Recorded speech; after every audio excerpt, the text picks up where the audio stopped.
Now, we have this, a couple of weeks ago, this fella texted us from Colombia, and all sounded very suspicious. But he sent us another email, and lads, he is now in Iran. This better be true, Dave. If this isn't true, the lad is. I think it's true, all right. But Is he? I'm very curious as to what he works at. Anyway, so this is from Dave. Who's now, I sent you a mail a couple of weeks ago from Colombia, so here is the next chapter. Regards, Dave.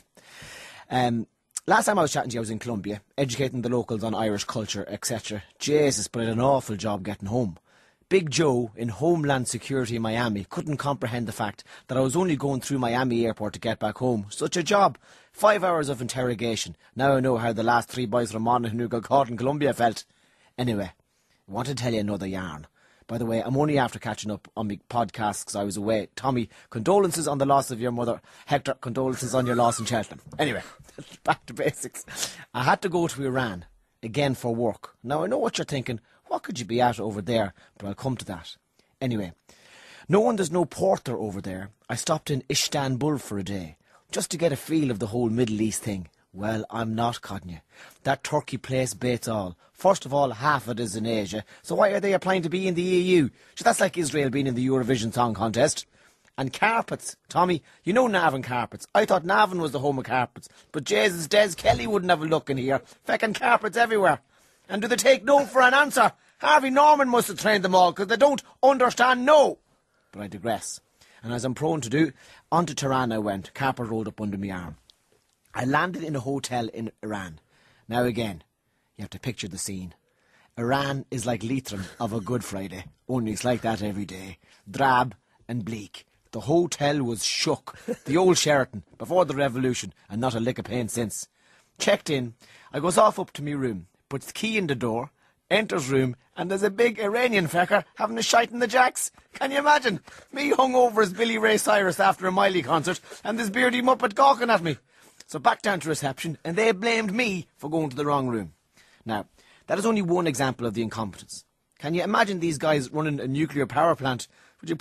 Would put Montgomery Burns and Homer in the award for best run nuclear power plant. Anyway, once I got sorted about my business, I went for dinner that night. Supposedly, we were going to one of the best restaurants in Tehran. Bear in mind now, sheep's head is a delicacy. I wasn't exactly holding me breath, but anyway. So we landed into this place. Well, I'm not codding you. We had to get up on the table and lie about on cushions. It was like sitting in the back of a curtain-sided trailer. Irish men are not designed for that kind of crack. And sure, all I could do was stretch out my legs in front of me with holes in the socks and all. And they started drinking buttermilk. And I'm thinking, is this their idea of crack? Now, before the Irish-Iranian population starts texting and ringing in complaining from the College of Surgeons, it is a grand spot. Just nothing to do.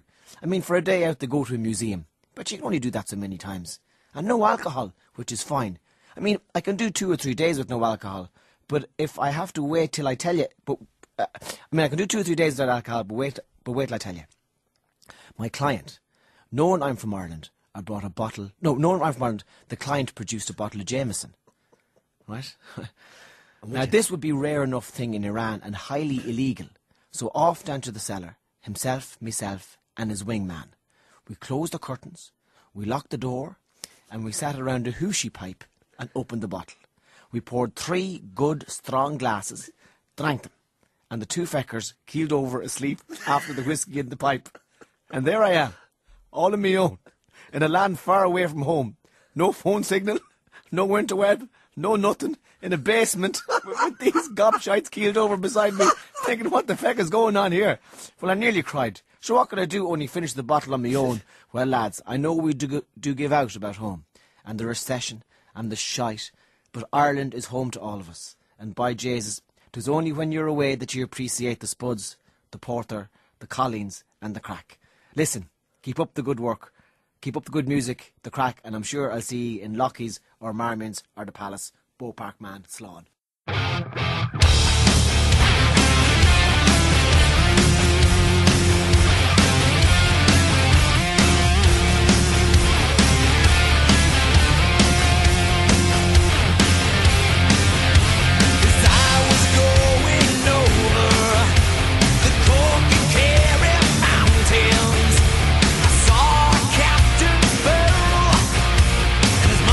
He was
seven.